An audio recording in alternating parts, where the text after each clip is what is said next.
Welcome back to the Christian Meditation Podcast and the Recenter with Christ app, episode 657, a freeform Christian meditation on Matthew chapter 9, verses 27 through 31.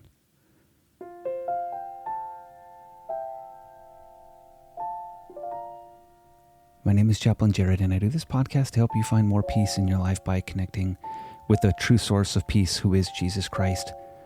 I try to do that through a couple different styles of meditation. This one will be a freeform style, which will do a brief relaxation and then a period of silence for you to pray, ponder, and meditate on the scripture I'll read. I also do a guided Lectio Divina style meditation based on a centuries-old Christian meditation style, so please use whichever are more beneficial for you. For now, though, let us dedicate our time to the Lord. I do this podcast kind of my own thoughts. It's not a part of any organization that I work for. Just kind of my own thoughts.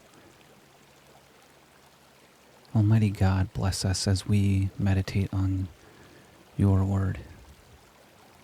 Guide our thinking, guide our hearts to feel more of your peace and be enlightened by your wisdom. As we say in Jesus' name, amen.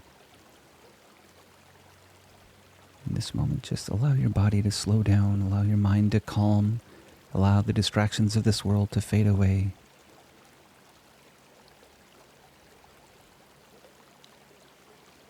Trust in the Lord Almighty, your God who loves you.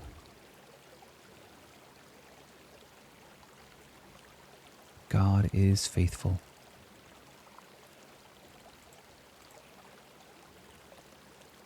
Now let us read from Matthew chapter 9, verses 27 through 31.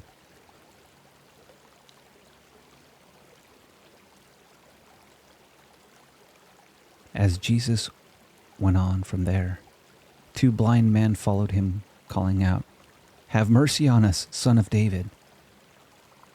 When he had gone indoors, the blind came to him, and he asked them, "Do you believe that I'm able to do this?"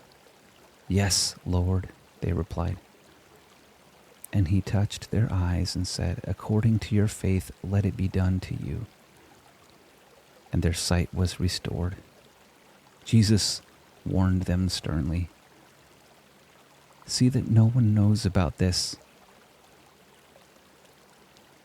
But they went out and spread the news about him all over that region. Now for the next few minutes, I invite you to pray, ponder, and meditate as the Lord directs.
Thank you for joining me today. My greatest hope is that God's spirit of peace is always visible, that we can experience that even in the midst of struggles and challenges. Even sometimes when we struggle with this exact question, what is done according to our faith? Does God always do what we want him to do? Obviously the answer to that is no. And yet we know that God is faithful. So may we be patient, may we be understanding of the love that God has, and also what he's willing to do at a given moment. The reality is that we won't always understand his plans, his timeline, and his goals in our life, but he always wants what's best for us, and he knows what that is, and he allows us to go through hardships so that we can overcome and learn how to trust in him. May we do better at this each and every day. And this I say in Jesus' name, amen.